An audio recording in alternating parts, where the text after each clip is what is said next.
Happy Thursday and welcome back to the podcast. I hope you guys are all having an amazing morning or afternoon thus far, depending on when you're listening to this. First, before we get into anything, thank you for all the love. I've received quite a few DMs and messages on the podcast and just really positive, supportive feedback, and I'm super grateful. I don't take any of it for granted. It can easily feel like you're speaking into a black hole sometimes, so it's so nice when people go out of their way to say, I like this, I love this, keep doing what you're doing. So thank you so much. I really appreciate all the kind words. It does so much for someone who's kind of putting their art into the world, so to speak. Be sure to rate the podcast, subscribe, and definitely send an episode to a friend that you think might enjoy it. The only way to spread the love is to share the show. So as you can tell by today's title, we are talking about dating. This will probably be another series that I do because there's lots of angles that I could definitely take with it. If you have an idea, definitely let me know. I moved here almost 7 years ago and I moved here single. So I definitely did a lot of dating. If you don't know, I did 50 first dates in 12 months and it was kind of like my little social experiment. And I documented a little bit of that on TikTok, but I intend to share more about it on the podcast and my entire experience. So I'm looking forward to that. I just kind of have to like shape it in my mind and like what makes sense, right? But a question that I do get often is, I think people get often stumped with what exactly do you talk to somebody about? How do you avoid the trap of excessive small talk? I am not against small talk, guys. Like, small talk has its place in society. I know we all hate it and sometimes for good reason, but it definitely has its place in society. But when you are getting to know someone and you don't really have much to go off of, small talk can end up being like this goopy trap that you just can't seem to escape. I've definitely been on dates and the dates are going well. Maybe you're laughing, food is good, ambiance is good. But then at the end of the night, I'm like, I don't really know anything about him. That has happened. In your 30s, maybe even early 40s, dating takes a different shape. I still believe dating should be fun, and that is something I will probably make a different episode about, how sometimes women in our 30s, we get dating wrong. I think dating should definitely be fun, and I think it's an experience. It's what you make of it. You can sit there and say, oh my God, why do I have to go on another date? Where is my husband? Or you could say, I love getting to meet new people. I meet the most brilliant, fascinating, attractive men. Dating is fun. It's a chance for me to explore a different side of myself, rinse and repeat. I have so many like mindset shifts when it comes to dating because I had to coach myself through them. So I could definitely share that in another episode. But something that can really transform your dating experience, especially as a woman in her 30s, is asking the right questions. And that's what today's episode is about. Your time is maybe a lot more limited. Maybe you have kids, maybe you have a career now, not just a job. You've got friends and family that you care about that you want to make time for as well, and wisdom about what actually works in relationships and hopefully what you're looking for in terms of values. We know that dating apps have completely changed how we meet people, but one thing that we don't talk about enough is the pervasive use of social media and our phones has changed the way we speak to one another. And it's created kind of this weird culture because people aren't fully over dating apps yet. I mean, everyone loves to bitch and complain about a dating app, but at the end of the day, it's not a full renaissance where we've moved back to meeting in person and meeting more socially. So it's just this weird gray area. And it's like people genuinely forget to have genuine conversations that reveal character, compatibility, depth. It's like we're trying to market ourselves in a way that doesn't really work, I think. We're all guilty of it because that's the name of the game and it's kind of what these algorithms want. Now you might say, oh, I just want things to be natural. I just want things to be organic. I actually don't think we're saying anything differently. I think that having quality conversations with someone that you don't know, because remember, this person is a stranger, don't forget that, I think is due course. These questions help to just peel back the layer a little bit to give credentials to the man underneath. You're curious. That's what this is about. And I think curiosity is a beautiful thing. I think it's an attractive quality for both men and women. That doesn't mean that you go into dates acting like you're on a job interview. That is a very unattractive quality for both men and women. I know women that do it, and I've been on the receiving end of men that have done it, and it's very jarring and very unattractive. So don't do that. Even if you have to sit on your fucking hands, girl, do not do that. Weave questions in, like the ones I'm going to share with you, into a conversation that feels natural. I also want to say that you don't have to get all of these questions right off the top, but you want to aim for, I would say, the first 6 weeks. If you are dating someone and taking them seriously, you want to make sure that whenever you are touching base with this person, whether it's through text, on the phone, or in person, that you are asking at least one high quality question so that you're starting to fill in the blanks on someone. Some of these questions I have come up with on my own, and some are actually from the New York Times article, 36 Questions That Lead to Love. I will link it in the show notes. It is a fantastic group of questions. Highly recommend you going through all 36 of the questions when you are definitely in a more committed relationship, as some of them are quite heavy. But I think 3 or 4 of these questions of my list comes from that. So we'll definitely link it for you guys. Okay, so let's go. Here are my 15 high-quality dating questions to ask your guy in 6 weeks. Question number 1, what are you excited about in your life right now? So this really tells you a lot more about a person than like, how was your day? Or, even like, what do you do? You're basically trying to find out if they have passion and momentum in their life. Are they enthusiastic about anything? Do they have goals? Are they just kind of going through the motions? I think it's really important to say that someone who really can't identify anything that they're looking forward to might not bring a ton of energy to the relationship either. Obviously, these are not like hard and fast rules, but it is something to think about. Like, I think about men that I've kind of sat in front of that have been a little bit more blah about their general disposition with life. They're usually blah in the relationship. Now, you could say, well, maybe the relationship is what is going to bring them forward and make them excited about their life right now. Yes, that is possible. And I know that sometimes that is a thing for women. I don't know if that is the perfect setup. Basically, if you're a woman that's got a lot going on and you got a lot of excitement in your life and you have a lot of enthusiasm and momentum building in your life, you want someone that can kind of match that fly. Side note, match your fly is such a millennial term. Oh my gosh, I know I'm aging myself, but whatever. If you know, you know. Question number 2, what's the most recent book you've read? Now, I'm biased. I know some people are probably rolling their eyes because they're like, okay, but I don't read either. So it's the both of us up the creek without a paddle. And that's fair, right? That's fair. I do read. And I don't just read. I love reading. I hold reading to a high standard. I think it's an amazing quality. I think someone who's well read is attractive. So it ranks a lot higher for me. Basically, what I'm looking for here and what you are looking for. And I encourage you to ask them this, even if you don't read yourself.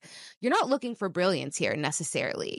You're more looking for curiosity. And this is what I mean. Like, we need to get to the why of questions, right? And someone who's like, yeah, I read this book. Interesting. What made you read that? Do you typically read that genre? Do you typically read that author? Things like that. You're looking for curiosity. Are they interested in growing their mind? Are they open-minded? Are they expansive, willing to learn new perspectives? Now, he might say, oh, you know what? I don't really read books very often, but I love long-form articles. I like the New Yorker, the Atlantic, or the Guardian, or the Times, whatever. That's also a really good way to kind of check that pulse. Like, if he's like, oh, I don't really read books, it's like, okay, well, what do you read? What do you like to read? And if he's like, I don't really read at all, again, you can decide what that means to you, because then you can pivot to other things like, okay, well, how do you like to spend your spare time? Or when you're driving in the car, what do you typically listen to? Are you more of an audiobook person? Do you listen to music? If you're on the tube, how do you spend that time on the tube? He might say, oh, I grab the Metro, which for those that are not in London, it's like the free newspaper. And it's like, okay, cool. So there's something, right? The book and the media matters less. You're just trying to see if they can engage with ideas beyond social media and or TV. Question number 3, what has been your proudest moment? Now, again, this might be an emotional question for someone, or it might be a lot more lighthearted. but you want to pay attention to what they choose. Is it all career? Is it personal? Is it a mix of both? This reveals someone's values and what they prioritize as achievements. You can ask why. You can ask more probing questions afterwards. And what you also want to notice is if the person can even answer the question. And I would say that for all of these questions, like, you may notice, depending on how many times you're asking different people these questions, that sometimes people can't answer it. And I think that is also revealing in itself. Now, sometimes you just have a bit of brain fog and you're like, honestly, I have no idea.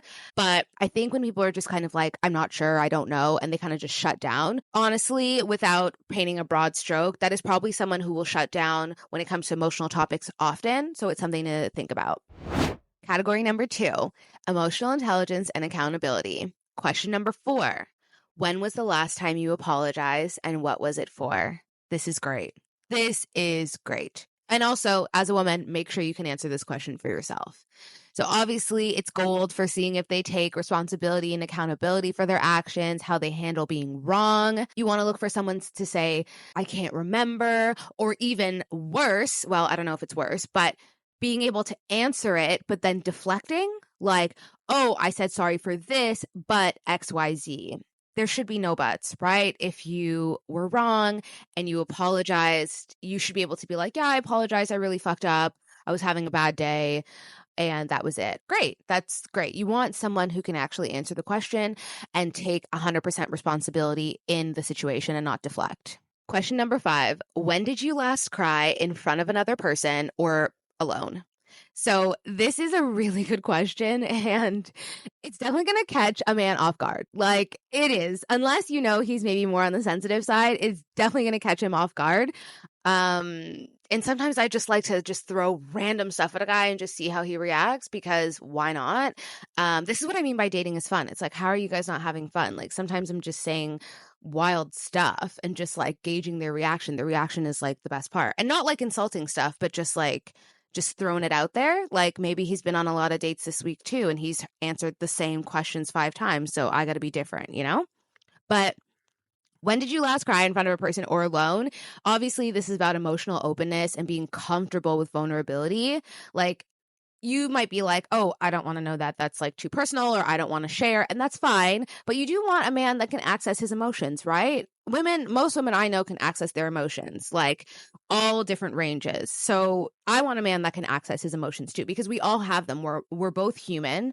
And I know that you have them. Men feel sadness, men feel grief. Some men are more sensitive than others, et cetera, et cetera. So I want to know that you can kind of feel that. And one of my favorite sayings, and I really don't remember who it's from. If you do remember, please message me. But it's like, the best thing about heartbreak is like, that's how the light gets open. Sorry, that's how the light gets in. And I just like love that. And even when I've gone through my own heartbreak, it's like, this is a reminder that I'm here. This is a reminder that I'm real. This is a reminder that this is the human experience. It doesn't matter how much you push against it. This is what it means to be human. Just like having hands and arms and legs and feet, and walking on our feet and not walking on all fours like our domestic pets. Like these things are part of the human experience. And it's like, so is grief and heartbreak and all of those things. So you want to know that you're sitting across someone who can access his emotions when necessary and when appropriate. And obviously, with the crying question, you're looking for any kind of toxic masculinity, like, nah, I don't cry. Like, yeah, things like that. Oof, I mean, that's like highly unattractive. Like, I think if a guy was like, I don't cry, it's like, oof, like, I just know that like this is just not going to work, because not only do you not cry, it's also just like, if you don't cry, which means you actively go against this experience that, again, is a human experience. And fun fact, crying is just our body self-regulating. How will you be able to hold space for me? Because one thing about me is I'm a cry. So yeah. Question number 6, what was the hardest decision you've ever had to make? So, of course, you want to know a man's decision-making process. Fun fact, fellas, the women want you to make decisions. They want you to think about the decision. They want you to weigh the pros and cons, and they want you to make the decision. The girls want to turn off their brain. So how do you know that you're with a man that you can turn your brain off of without investing X amount of time? How does he make decisions? Can he make hard hard decisions? Can he make them quickly? Does he need help? What's his decision-making process? And this is something that any man that's employed, especially at a career level, does every day. So I think that this is a really good question to ask, especially if you are looking at this man as a potential long-term partner, as a potential cohabitating partner. You want to see their decision-making process, what they struggle with morally, ethically, maybe financially. You want to listen for decisions that require sacrifice, putting values above convenience. These things are really important. I think most men who answer this question will probably relate it to something at work. And that's neither here nor there. It could be that they typically have to make harder decisions at work, especially if you're dating someone that is managing people. I encourage you to pivot off of that and ask them, when was the last time they made a hard decision in their personal life? I think that's a really good discussion point. Category number 3, family patterns and self-awareness. Now, we all know we come from a family, either blended, biological, constructed. We all come from somewhere, and it 1000% affects the way we do relationships. So how can we not talk about it, right? Question number 7. If you could change anything about the way you were raised, what would it be? Now, again, this one is maybe a little bit deeper for some people. Some people might answer it really easily, like, oh, I wish that my parents didn't raise us in a rural environment. I wish that we were raised in the city. I feel like it would have gave me more street smarts and, or whatever. For example, I grew up in suburbia, wide roads, lots of greenery, riding a bike on a sidewalk, not on the street. That was like a big thing for me when I lived in the city. Like, wow, so we're just not riding bikes on the sidewalk anymore? Like, crazy. That's like so dangerous. That's what I thought. Never seeing homeless people. And one thing I wish I had growing up was that I lived in the city. I felt like when I did meet city kids, they were way more street smart than I was, way more independent. So it might not be a very heavy question for someone, but it could be, right? So what you're looking for is self-awareness, how they recognize that their upbringing did shape them. You want to be very wary of people who almost feel like their parents had no effect on them, because it's just not possible. Like, you are not that special. You are not that one human that your parents had no effect on you. It's just not possible. Now, you could have the opposite effect, like, hey, everything my parents did do, I made sure to not do. But you want to be able to talk to someone who can make that connection. Again, with this one, I'm actually not going to hold it against someone if they feel like there's nothing that they would change, because you don't want to force an answer out of someone, right? Because someone might be like, honestly, I loved what my parents did. Like, sure, there are things that could have been different. I think it's okay to not necessarily have an answer for this question. You're just looking for thoughtfulness and maybe the ability to critique without bitterness. I think that's really huge. At the end of the day, you should be able to look at your parents with even a sliver of sympathy. And if you can't do that at this age, it is a little bit concerning and just maybe shows that you have a little bit more work to do. I don't know if you guys can hear, there's a little bit of like construction outside. I have the window open, so I'm really hoping you can't hear it. So yeah, if you can, I'm so sorry. Okay, question number 8. What's one thing you would do differently than your father? And if you are a man listening to this and you were talking to a woman, what is one thing you would do differently than your mother?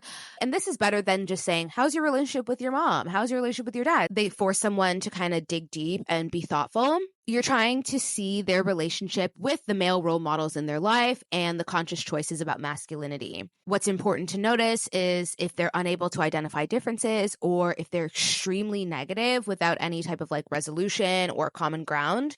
I think that would be really hard. Listen, I know that everyone's experience is different and everyone's childhood and family dynamics are different, but it's okay the way you started. It's about how you finish. There might be maybe 1 or 2 things he would do differently. You're just looking for thoughtfulness, intentionality, and that's the common theme with all of these questions. Question number 9, who are you most like in your family and least like? Again, you're looking for understanding of their family dynamics and self-perception. You want to listen for self-awareness and their ability to see both the positive and negative traits that they've inherited. I'm most like my mom. She is really funny and the life of the party. And I'm also most like her in the sense that she's highly sensitive and I'm highly sensitive too. Whatever. Category number 4, relationship patterns and romantic values. Question number 10, what would constitute a perfect date for you? This is a fabulous question, and I think it's definitely one of the more lighthearted ones. Honestly, I would ask this on the first date. I think it's a really good way to get to know someone in like a non quote unquote invasive way. You're looking for priorities, you're looking to see whether your lifestyles align, and I'm going to put an asterisk on lifestyles because I actually think that dating with lifestyle in mind, especially if you're dating someone long term or if you're looking to date long term, is the biggest hack for dating. And it's something I realized several years ago, and I actually saw a TikTok on it recently, and I thought to myself, I'm really glad that this idea is spreading because I think that that is the appropriate way to date. And I'm going to jot it down now because I actually think I would make a whole episode on it because it's something I'm really passionate about, and I think it's what makes sense. But anyways, if their perfect day involves waking up at 11 a.m., going for brunch, coming back home, playing video games for 4 hours, then meeting their friends to watch the Eagles game, maybe that is what you're looking for. Maybe it's not. I think that these are really important things. Maybe their ideal day consists of waking up at 5 a.m., cold plunging, then doing a sauna, then going to the gym, then going for a hike, then playing a round of golf, then coming home and doing yoga. You know what I mean? Like, maybe that might not work for you either. Is he thinking that a perfect day would involve doing something with a woman? Might not be you, but just in general. You're looking for, too much mention of sex. Oh, it's such an ick when men talk about sex, especially too early. I think in a general way, that's fine. But if it kind of like leads there and then stops there, like, oh, I would wake up late and like have sex and then, yeah, just see where the rest of the day goes. It's like, yeah, that's not very thought out. And that's a big ick. So I think you want to look for things like that. And you should also have an answer for yourself.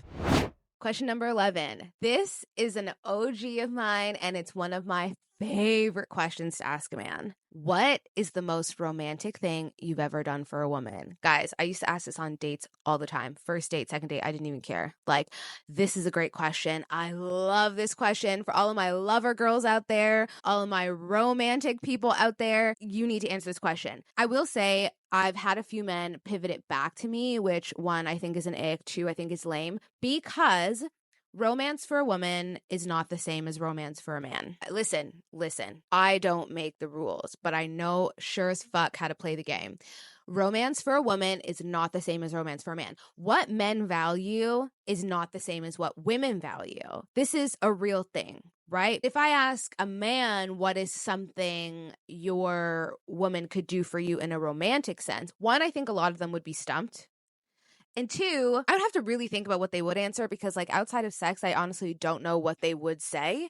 What a woman wants, like, there's so many options, right? And when people say men are relatively simple, I do believe that. So romance for a woman is not the same as romance for a man. So when a guy has flipped it back to me, I always say, I'm like, well, it's not the same thing. Like, you might say, oh, yeah, it was my birthday and my wife decorated the whole hotel room for me. And it was just like, okay, but did you really love that, or did you just think it was a nice thing? Because I know if a girl's having a bad day and she comes home to her favorite flowers on her dining room table, she might burst into tears. A guy doesn't feel that way. A lot of guys say they don't even understand the whole thing with flowers because they die so quickly. So it's not the same thing. So I just want to put that out there for any man that would throw it back. But this is one of my favorite things to ask a man because you want to know, one, what their concept of romance is. Two, spell it with me, EFFORT. We are all about the effort. And how much effort are they willing to make their babes happy? You want a man that is going to go above and beyond to make his babes happy. This is what girls want. That is what you're looking for. Obviously, you're looking for generic answers or nothing significant to share. And it's just like, ugh, which I've had both. I've had men say, oh, I took her to Paris for the weekend. It's like, okay. And someone could say that's highly romantic. But again, a man with lots of means living in London, taking his girl to Paris for the weekend is not the most romantic thing under the sun because you just get on the train. It's a very easy thing to do. Context is everything. If I was on a date with a guy in Miami and I was like, what's the most romantic thing you've ever done for a woman? And he's like, I took her to Paris for the weekend. It's like, okay, now we're cooking. Like, that is a lot of effort. So, I just want to make sure there's nuance and context to everything. And if you're a man listening to this and you haven't done anything romantic for your woman lately, stop that. Stop that right fucking now. Oh, and if you are a man and you're listening to this, make sure you're doing romantic things for your woman that she actually likes. If she doesn't give a fuck about flowers, don't buy her flowers. If she doesn't give a fuck about you making a home cooked meal, don't do that. Take her out. Like, make sure you're doing what she actually wants, not what you think she should want. Key. Question number 12. What's the best mistake you've ever made? I love this. I will admit, I really struggle to answer this question myself, but it works as a great question because you want to see if someone has resilience, the ability to see growth in their setbacks, open-mindedness. Do they have the power of pivot running through their bones? Very, very important. And also, big dick energy for a man. Very attractive. What you're looking for also is the ability to reframe negatives and learn from their experiences. You're looking for any type of answer, and then you can kind of go from there. Again, you're looking for depth. If they don't have it, this question could probably reveal that. Now, if they can't answer this question, but they can answer others, that's fine. It's not an immediate bin, but it is a really good question. If you're with a guy who's really got something cooking upstairs, it's a really good question to ask him. Question number 13. For what in your life do you feel most grateful? I think this is a really nice question. It really reveals their capacity for appreciation and what they truly value. You want to listen to things like, is it only material possessions? Is it relationships? Is it experiences? Is it their health, their family? Do they look at things micro versus macro? Someone could say, honestly, I'm just really grateful for this cup of coffee. And, that shows me someone is able to be super present, which is a very attractive and inspiring quality. You're looking for depth and you're looking for their capacity to hold gratitude. Question number 14. If you had to walk into a room full of everyone you've ever met, who would you look for first? I love this question. I think it's so revealing and telling to a deep relationship that they have. Who do they look to, like, in a moment of not necessarily stress, because I don't think that's stressful per se. I know some people would be like, I would be very stressed if I walked into a room and saw everyone I know. And then maybe there's like politics involved, like maybe, I would walk to my wife first or my best friend, but I would be looking at my parents or whatever. Like, I just think it's a fun kind of out of the box question. I know for me, if I walked into a room with everyone I knew, who would I look to first? I would look to my niece and nephew. I love them. They get the first hug, the first kiss. And then I would probably hug Chanel because she'd be behind them. Like, she would be near them, and then whoever's around, and then I would make my way across the room. But if my niece and nephew was not there and it was just adults, I would look to my parents. I would look to them first. So I think it's just a cute and funny question. And then you could ask why. Why would you go to them first? And the reasoning is just as good as who they chose, because they might go, oh, well, if I didn't go to my mom first, she'd be pissed. But really, I would want to go to my best friend. You know what I mean? The reasoning behind the choice is definitely just as interesting as the specific person. Question number 15. This is one of my OG questions as well. And it used to really throw men off in a good way. Well, I think it was in a good way, but it used to really throw them off on dates. And it was something that I used to ask on the first date, especially if they've been married. Tell me your favorite thing about your ex-wife. You can ask it for a significant ex as well. Side note, if you were on a date with a man, you're in your 30s, and he's telling you about a relationship that he was in, serious relationship for 2 years plus, your absolute follow-up question to that is, why didn't you propose? Or maybe less combative is you can say, did you propose? No, we were thinking about it. No, we didn't. I would ask why. It's very telling if you are someone who's marriage-minded and you are interested in that, and you are on a date with a man who's 34 years old and he tells you that he was in a relationship for 4 years, for 3 years, 5 years. Did you propose? No. Why? Very telling. Maybe he wasn't ready. Maybe she wasn't ready. Did you guys live together? What was the level of commitment in the relationship? And you might inquire in a friendly way, obviously. You're not interrogating someone. And it's important to note that you're just interested, right? You seldom come across people who have been dating someone in their 30s for a significant amount of time, but didn't want to settle down. You would be surprised what men will sit down and tell you. and you can use that information for yourself. I definitely had a date with one man who was in a relationship for 7 years with someone he loved. He was like, I loved her. I proposed her. And I was like, what happened? And he was like, her family was racist. And I don't think she would have ever married me knowing that her family was racist. And I'm just looking at him and I'm like, so you proposed to someone who comes from a racist family? That is so crazy to me. Very crazy. If you guys think I'm crazy for that, please tell me. But I think that's just wild as fuck. Like, so you were going to, anyways, the point is these questions are revealing, and I'm not just talking out of my ass. I've asked them myself and they are in fact revealing. So I want to know your favorite thing about your ex-wife. The biggest thing you're looking for here is if someone cannot answer the question. I've seen men stumped with this one, okay? Like looking to the heavens above for an answer. Not a good sign. They have to be able to answer the question. You were with this person for X amount of years. Surely you have something that you liked. The best men are the men that can answer and answer very quickly. She was really hot. Pretty shallow as fuck answer, but I'll take it. I've had men say she was very funny. I've had men say she was very good to me. I've had men say I loved her wit. Ever it is, even if it's small. Listen, I wasn't there. I'm not going to drill you on your relationship, but you have to be able to answer the question. And you're looking for no trace of bitterness. Okay, and here is your bonus question number 16. What is his relationship with social media? And we're going to expand on that. So you're not going to ask him what's his relationship with social media because he's probably going to be confused. It's a very vague question. And I highly recommend that if you are talking to someone and you're looking to get to know them better, do not ask vague questions. You want to ask questions with as much specificity as you're looking for without coming off aggressive or too interviewy. So you don't want to say, do you watch YouTube? Yes. Who doesn't? Not a good question. Do you listen to podcasts? No, I don't listen to podcasts. Again, could be lying. Don't want to take that. What you want to say is, oh, I listen to the Sage Sorority podcast, shameless plug, and it's one of my favorites right now. Which podcast do you listen to? Or an even better one is, what are your favorite podcasts? You want him to answer because most people would be like, oh, my favorite podcast is XYZ. Now, no judgments, but let's be real. In the age of Andrew Tate and Joe Rogan, you want to know if he is a loyal listener or a listener at all. You want to know, is he a Dr. Umar fan? You want to know. These are very important things. Women, you have to try and protect yourself at any given cost, at any given moment, unfortunately. So you want to know if you're sitting in front of a fucking idiot. And yes, I am judging you if you religiously listen to what any of those men have to say. Clear judgment, red stamp judgment. I'm going to go straight for the jugular. And that's what I'm encouraging you to do. So that's just like my little bonus question, which is so crazy because I remember not even having to think about things like that, or when we were all on YouTube just watching really innocent stuff.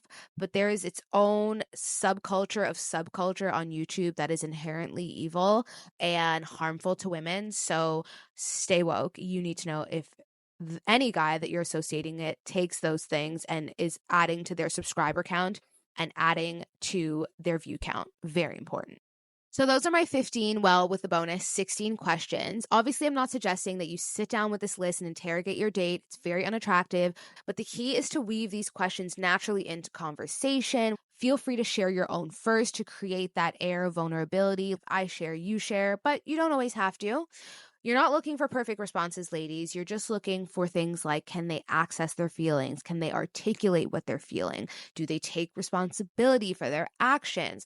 Are their priorities and lifestyle, say it with me, compatible with yours or where you're looking to go? How do they communicate under pressure? How do they handle pressure? How do they handle decision making? These are key things, especially for my ladies out there that know they want a protector and a provider first and foremost. Key questions. You want to know what kind of man is in front of you. Pay attention to defensiveness, blame shifting, the inability to be vulnerable. Key things. These patterns don't magically appear and they don't magically disappear when someone falls in love with you. If he's not vulnerable today, he's not going to be vulnerable 10 years from now. It's just not in his DNA. I literally just saw a podcast the other day of a woman saying, I thought if I married my very avoidant boyfriend, that would essentially disappear in marriage. And now she's like, oh, my marriage feels like a situationship. Like, terrifying. So trust me when I say these things don't just disappear. Is it the man in front of you that you like? Because that's the only man you have. The man in your head does not exist. It's a man in front of you. I will literally say that until the cows come home. Dating in your 30s is not about finding perfection, but it's about finding the yin to your yang. I love that because I love the curves on the yin and the yang and how they just shape up so perfectly. That is what it's about. Side note, if you are a millennial like me, remember when like the yin yang was everywhere in the 90s? Like insane. People were getting tattoos of that. Wow, what a time. Anyways, I want you being intentional with the way you communicate with someone that you're trying to get to know. I hope that this helps. Let me know if any of these questions you agree with, disagree with, or if there's other questions that you think are really key that maybe I missed. Message me on at the Sage Sorority on Instagram. That's where I'm most active, so you guys can find me there. And remember, you deserve someone who can answer these questions thoughtfully and who's just as interested in your answers. Remember that. That's another thing in dating. Like, you want to be sitting across from a man who's just as curious about your answers as you are about his. And if you are going to use these questions on your next date, definitely let me know. Share this with a friend who is in her dating era right now. I want to share the best stuff with you guys so you guys can find your way through the other side. Thanks for listening, guys. Don't forget to rate, subscribe, and as always, have an amazing week. Enjoy your Thursday. Bye.